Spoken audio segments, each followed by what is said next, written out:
Doctor صاحب، قرآن کریم میں ارشاد ہے وَاعْتَصِمُوا بِحَبْلِ اللَّهِ جَمِيعًا وَلَا تَفَرَّقُوا۔ قرآن کریم میں ارشاد ہے کہ دیکھو تفرقہ مت ڈالنا ورنہ تمہاری ہوا اکھڑ جائے گی۔ آپ یہ فرمائیے کہ ان تمام احکامات، ان تمام درس کے باوجود ہماری صفوں میں یہ فرقہ بندی یہ کیسے آ گئی؟ اسباب کیا ہیں؟ یہ جو فرقہ واریت ہمارے ہاں خاص طور پر زمانہ ماضی قریب میں بہت شدت اختیار کر گئی ہے، اس کے اسباب ویسے تو بہت سے ہیں، لیکن میرے نزدیک جو ام الاسباب ہے، تمام اسباب کی جڑ اور ماں، وہ ہمارا قرآن سے دوری اختیار کر لینا ہے۔ لیکن سوال یہ پیدا ہوتا ہے کہ اس امت میں قرآن سے دوری کیوں پیدا ہوئی؟ میرے نزدیک سب سے پہلا مسئلہ تو بالکل طبعی تھا، نیچرل۔ اسلام کا ایک دور تھا تحریکی دور، انقلابی جد و جہد ہو رہی تھی۔ اس کے بعد اسلام ایک ریاست کی شکل اختیار کر گیا۔ ان دونوں ادوار کے تقاضوں میں بڑا فرق ہے۔ پہلے دور میں ایک جذبہ جہاد، قربانی، اس کی اشد ضرورت تھی، جس کے لیے اصل ایمفیسس ایمان پر تھا، یقین پر تھا، جس کا سرچشمہ قرآن ہے، لہذا قرآن ہی اوڑھنا بچھونا تھا۔ ریاست کے دور میں آنے کے بعد اصل مسئلہ قانون کا بن گیا، اور قانون ظاہر بات ہے کہ اس کا بڑا حصہ جو ہے اسلامی قانون کا، قرآن مجید کا تو شاید ایک پارے کے برابر بھی وہ اتنا ہنہ بنے آیات کے جن سے احکام اخذ کیے گئے ہیں، لیکن اصل جو body of rules and regulations آئی ہیں وہ حدیث اور پھر اس کے اندر مرتب ہونے والی فقہ۔ تو ریاست کے دور میں آ کر حدیث اور فقہ پر جو توجہ ہے مرکوز ہو گئی، قرآن کچھ بیک گراؤنڈ میں فیس ہوا۔ تیسرے مرحلے میں جب اسلام نے بقول علامہ اقبال امپیریلزم کا دور کا آغاز ہوا، اب یہ ملوکیت تھی، چاہے وہ بنو امیہ کی خلافت کہلاتی ہے اور چاہے وہ بنو عباس کی اور چاہے پھر آل عثمان کی، یہ سب ملوکیت تھی، اور علامہ اقبال نے اپنے خطبے میں اسے عرب امپیریلزم سے تعبیر کیا۔ اب آ کر حکومت کی طرف سے باضابطہ کوشش ہوئی کہ قرآن کو پیچھے ڈال دیا جائے، اس لیے کہ قرآن مستکبرین کی جو مذمت کرتا ہے، مترفین کی جو مذمت کرتا ہے، سرمایہ داری کی جو مذمت کرتا ہے، ظاہر بات ہے کہ وہ حکمران طبقے کو پسند نہیں تھا کہ قرآن کی یہ تعلیمات عوام میں ہوں، لہذا انہوں نے جان بوجھ کر راستہ کھولا کہ مغرب سے یونانی فلسفہ اور یونانی منطق آ کر اور مسلمانوں کو الجھا دے اور وہ اسی کے اندر بالکل غلطاؤں پیچا ہو کر رہ جائیں، قرآن سے ان کی دلچسپی نہ رہے۔ چوتھے یہ کہ جب عالم عجم جو ہے وہ اسلام میں آیا تو ظاہر بات ہے کہ اس کی زبان عربی تو نہیں بنی، اگرچہ مغرب کی طرف اسلام گیا ہے تو اس نے ساری زبانوں کو ختم کر دیا اور عربی ہی افریقہ کے شمالی حصے قسم کی زبان بن گئی۔ مشرق کی طرف چلا ہے تو ایران میں موجود تھا، ایران کی زبان، فلسفہ، ادب، اس کی شاندار تاریخ تھی، لہذا عربی وہاں پر گین نہیں کر سکی گراؤنڈ، اور اس سے آگے معاملہ بھی جو چلا ہے تو آپ کو معلوم ہے کہ فارسی ہی اصل زبان رہی ہے ہندوستان میں بھی۔ قرآن مجید پھر عوام کے لیے نہیں رہا، اس کا مصرف یہ ہو گیا کہ پڑھو اور ثواب حاصل کر لو یا ایصال ثواب کر دو، اللہ اللہ اور خیر صلی اللہ بآیات اشتراک کاری جنینی اس کے از یاسین او آسا بمیری، مرتے ہوئے شخص کو یاسین سنا دو تاکہ آسانی سے جان نکل جائے، اور اس طرح فرقہ واریت کی جڑیں مضبوط ہوتی اب چلی چونکہ ساری توجہ ہو گئی فقہ پر، اور اس میں اگلا مرحلہ جو آپ نے ذرا بات تھوڑی سی کاٹ دی وہ تقلید جامد، جو کہ جب علم جو ہے موجود نہیں رہا اور اس کی طرف توجہ نہیں رہی تو اب تقلید اس کا لازمی نتیجہ تھا۔ اس سے وہ چیز ہمارے ہاں فوسیلائز ہو گئی تقلید کی وجہ سے۔ پانچویں مرحلے میں آ کر ہمارے ہاں، اور یہ ریسنٹ معاملہ ہے، سیاسی وجوہات بھی ہوئی ہیں قرآن سے دور ہونے کی اور اختلافات پیدا کرنے کی۔ سب سے پہلے صفوی حکومت ایران میں، شیعہ، اور آل عثمان ترکی کی عثمانی خلافت سنی، ان کے درمیان جب کلش رہی کئی صدیوں تک۔ ریسنٹلی ایران کے عوامی انقلاب کے بعد خطرہ محسوس ہوا عرب ممالک کو اور بادشاہتوں کو کہ یہ طوفان ہمیں بہا لے جائے گا، تو ایک جواب میں رد عمل شروع ہوا اور بہت سی جماعتوں کو سپورٹ کر کے کسی کو ایران سے، کسی کو سعودی عرب سے یہاں لڑایا گیا ہے۔ احمد جاوید صاحب، فرقہ واریت کی بنیاد کیسے پڑی؟ ہماری صفوں میں یہ زہر کس طرح سرایت کر رہا ہے بلکہ کر چکا ہے؟ ڈاکٹر صاحب نے اس جانب مختلف نکات اٹھائے، نشاندہی فرمائی کیا آپ احمد جاوید صاحب یہ فرمائیے کہ ڈاکٹر صاحب کے ان نکات سے، ان اسباب سے آپ اتفاق کرتے ہیں؟ واقعی اسباب یہی ہیں، لیکن کچھ نفسیاتی اور اسٹرکچرل وجوہات بھی ہیں.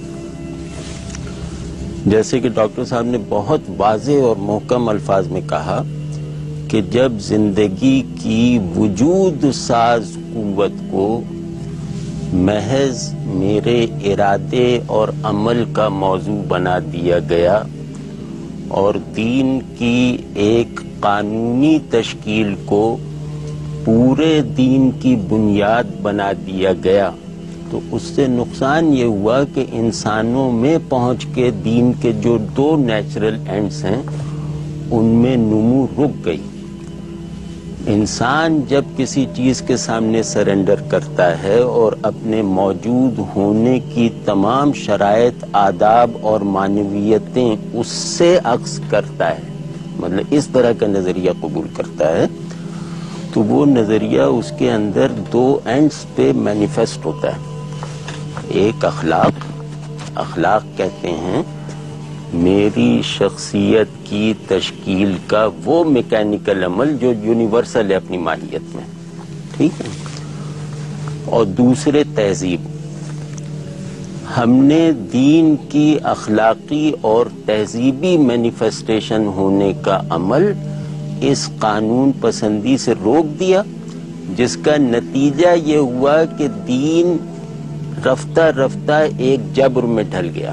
انسان جبر چاہے اس کے ذہن کے لیے قابل قبول ہو، لیکن انسان ایک قابل قبول اور مبنی برحق جبر کو بھی کبھی قبول نہیں کر سکتا. میں قانون کی تائید تو کر سکتا ہوں، قانون کا محکوم ہونا مجھے پسند نہیں ہے، کیونکہ میں قانون سے بڑا ہوں خود. تو فرقہ واریت کے جو اسباب دیکھیں، میرا اخلاقی سیلف دین سے تشکیل نہیں پاتا. میرا اخلاقی سیلف یہ ایک سو کالڈ ہیومنزم یا ایک جو بالکل جبری ہیومن کانٹینٹ ہے اسی کے عمل میں لانے وانے کا نام بن گیا، ٹھیک ہے. اس پہ میرے شعور کی اور ارادے کی گرفت نہیں رہی.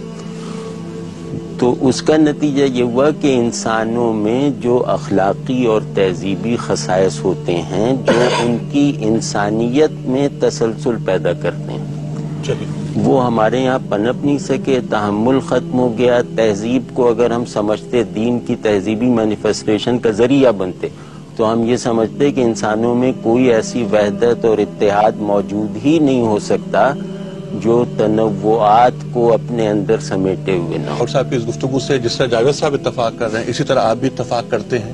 یہاں بات اتفاق اور اختلاف کی نہیں ہے. جن نکات کی جانب ڈاکٹر صاحب نے اشارہ کیا، نشاندہی فرمائی، 5 نکات، اس جانب اب اس طرف آپ کی کیا رائے ہے؟ اس جانب ہم اس میں کچھ اضافہ کرنا چاہتے ہیں، ارشاد. کیونکہ جو یہ جتنی گفتگو ہے سب اپنی جگہ بامعنی اور مفید ہے، لیکن ہم سمجھتے ہیں کہ فرقہ واریت کا جو اس وقت بھوت سوار ہے اور جس طرح سے ہلاکتیں ہو رہی ہیں، اس میں اگر ہم مذہب کو ایک اور پہلو سے دیکھیں کہ مذہب ایز اے سوشل انسٹیٹیوشن اور اپنی سوشولوجی میں اپنی اس کی کازز دریافت کرنے کی کوشش کریں فرقہ واریت کی، تو ہم سمجھتے ہیں کہ ہم زیادہ کامیاب ہوں گے یہاں فرقہ واریت کو کنٹرول کرنے میں اور اس کی تشخیص کرنے میں. بہت اچھا. پہلی جو بات ہے ہم کور پوائنٹ کہیں گے، جیسے ڈاکٹر صاحب نے قرآن سے دوری کو فرمایا، وہ بالکل ٹھیک ہے، لیکن اس کے ساتھ یہ ہے کہ ہم یہ کہیں گے، عرض کریں گے کہ عدم علم، بنیادی طور کے اوپر عدم علم جو ہے وہ فرقہ واریت کی بنیاد ہے. اب عدم علم کے بہت سے پہلو ہیں. پہلی بات یہ ہے کہ خود اپنا مسلک یا اپنا مذہب جس کے لوگ پیروی کرنے والے ہیں، خود اس کی تعلیمات سے ناواقف ہیں کہ کن مسائل میں خاص طور کے اوپر جو دوسرے کو زک پہنچانے، دوسرے فرقے کے خلاف بات کرنے، دوسرے کو کافر قرار دینے، اس کے بارے میں خود ان کے مسلک کے علماء کا کیا نظریہ ہے اور کس طرح سے انہوں نے اس کے اوپر گفتگو کی ہے، لوگ اس سے ناواقف ہیں. خود اپنے مذہب سے ناواقف ہے، پھر دوسرے کے مذہب سے جس کے لیے رائے زنی کی جا رہی ہے، جو بنیاد بنتی ہے فرقہ واریت کی اور تشدد کی، کہ جس فرقے کو آپ غلط قرار دے رہے ہیں، کافر قرار دے رہے ہیں یا